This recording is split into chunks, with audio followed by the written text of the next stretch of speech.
I wanted to share some tips today of ways that I'm implementing the 90s computer room in my own life and how you might be able to do this too. A few videos ago, I talked about rearranging using feng shui methods and how I think that could help my focus and clarity and just overall creativity. I also mentioned the resurgence of the 90s computer room. We're all walking around with phones and the internet kind of connected to us at all times. Everybody has access to us whenever, wherever, 24/7. And I have been really trying to slow down, be more intentional with my internet time, and just get offline more often. I originally shared this on my Substack a few weeks ago, and you're not familiar with Substack, it's basically just like a blogger type platform. Think Tumblr era 2010s, and it's very fun. It is social media. I joined Substack in 2022. Just been really enjoying reading longer form content. I wanted to share some tips today of ways that I'm implementing the 90s computer room, how you might be able to do this too. I'll also talk about the benefits that I'm experiencing and how I see myself using social media moving forward. Yeah, just some tips that can help you kind of navigate this constant attention that our phones and social media are trying to get from us. So let's get right into the video. My first tip is that you really do need to have a physical workstation, so a desk or dedicated space where you are on the computer for working or social media, and anything that is done digitally should be done in this workstation. So for context, in the 90s, you couldn't take your internet everywhere with you. We had dial-up, so that meant that you had to be connected to the wall. Your computer sat in one spot, and that's where you logged on to get onto the internet. I am grateful for the fact that we can now take our maps with us everywhere. We're no longer printing out MapQuest for directions. I think that that is such a great thing, obviously. But something that I've been implementing around working and social media is that I'm only accessing those apps when I'm at my physical desk. So instead of having Instagram on my phone and TikTok and Pinterest and all of these apps that are mostly for scrolling or like short form entertainment, I will only go on those apps when I am sitting at my desk and they don't exist on my phone, so I'm not taking them with me. So I haven't really been using Instagram. I've mentioned that I've been off of Instagram for about 6 months now. I don't have TikTok anymore either.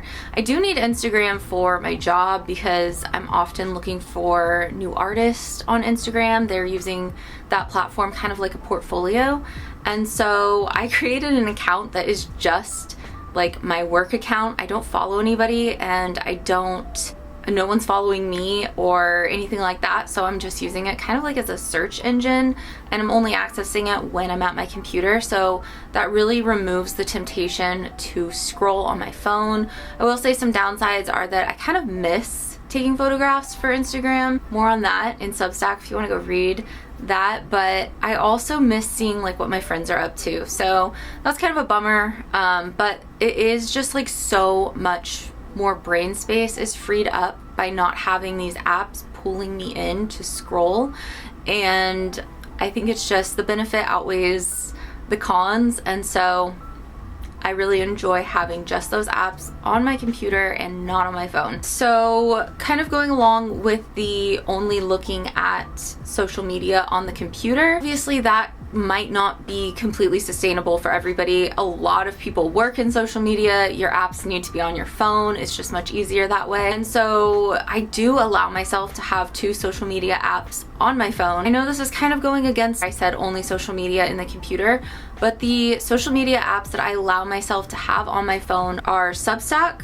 I do feel like that's just more it's not like the type of content where you're just scrolling. You're actually reading intentional things that you're subscribed to, and I feel like I'm learning something when I'm reading those, and I'm not just like consuming a bunch of fast content that kind of makes me lose focus, I guess. And I feel like it's actually giving me focus. It's adding to my life. It's not taking away. And so I think that that's okay. The other app that I keep on my phone is YouTube, because I love creating on this platform and I want to continue to grow here. So if I have the app on my phone, I can easily just connect with anybody who's left me a comment. It's just a lot quicker that way. I like to make sure that I'm responding, because I don't want to have like days go by where I'm not like logging into YouTube and responding. So I do like having YouTube on my phone for that reason. The other reason I like to have YouTube on my phone is because often I'll use it kind of like a search engine. I know a lot of people use TikTok as a search engine as well.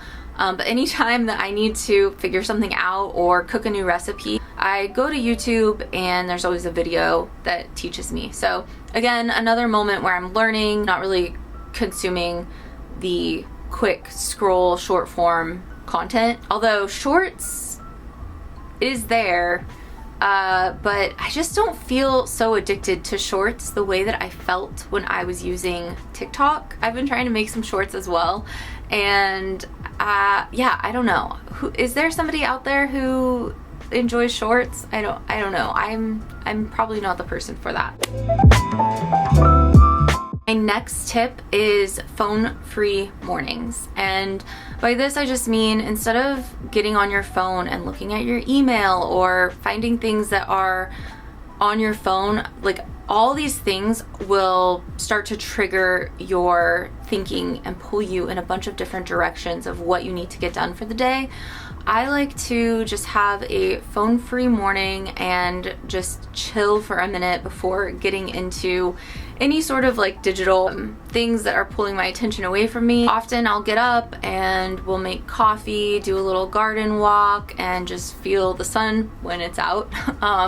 Do a little garden walk and just chill for a minute, and then I usually go on my phone if I am going on the treadmill. So I like to start my days with just a very slow walk.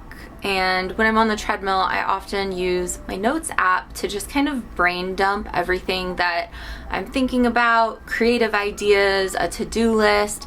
And this is all before I've checked any sort of email, any sort of anything. I am just kind of making a list to get everything that I'm thinking about out of my brain. And often I will walk on the treadmill for 2 or 3 miles, and this is kind of when I'm writing scripts. This is when I wrote this script. So I like to kind of utilize my phone for things that are going to actually move my day along in a positive way, and not kind of like just take my attention away from my ideas. Say that sometimes I do allow myself to watch YouTube while I'm walking on the treadmill, and I'll just have that on the TV in the background. Most of the time I will just be in my phone kind of like writing notes in the notes app. So that's actually what I keep referring to. If I'm looking down, I'm looking at the notes that I wrote for this video so that I can talk to points that I jotted down. My next tip is out of sight, out of hand. So just leaving my phone like in the other room when we're watching movies, or leaving my phone at home when we're going for a walk. Like, it's just nice to create that space and distance from always being connected. The other way you can do this is just go in airplane mode, and you won't receive notifications or anything, and it's just kind of nice to swipe the airplane mode on, and instantly it kind of feels just like you have room to breathe. You're not getting notifications from your email or social media or text messages or questions. Like, your attention is just for you. You can just push all of that aside, and yeah, I just think it's important to just get outside your phone, leave it somewhere or put it on airplane mode, and give yourself some space to breathe from it. Next tip is to create before consuming. So I've said this before, I know other people have said this before, but something that's really helped me to stop scrolling is to make some art or journal, or just create something, cook. Do something that is not in the digital space, or maybe you're creating something digital, I don't know, but just create something for you before you consume other content. I know for me, I got into a habit of scrolling and comparison cycles, which is not healthy, and part of the reason I don't have the apps on my phone anymore. But I found myself really just like comparing other photography to creative ideas I had, and feeling like I was never going to be able to get there. And so that immediately put this kind of like fear block in my way, where I created this imaginary obstacle in my head, and then I wouldn't even create anything. So I think just put the phone down, put the inspiration images away, and just get offline and do, instead of just consuming. So that's kind of what I mean by that, and it's helped a lot. I definitely reach for my camera more than I reach for my phone now. Also, I think like not having the apps on my phone has sort of trained me in a way to just not reach for my phone when I'm bored anymore. There's nothing there for me. Why even pick it up? So my next tip is to start a garden. Not a digital garden, I know that's a trend, an actual real garden outside. If you have a small area that you can grow something, or maybe even just a windowsill, it's really rewarding to watch a plant grow. And having a garden and flowers that are blooming, it just really makes me appreciate real life outside of the computer. There's just so much beauty around us, and we really just need to look up away from our phones and take it all in and notice it. And I think just, especially in the spring, having that garden outside that kind of needs my attention every day, to water it and weed it, and make sure that the birds aren't getting to it or the slugs aren't getting to it, which that has been a big issue.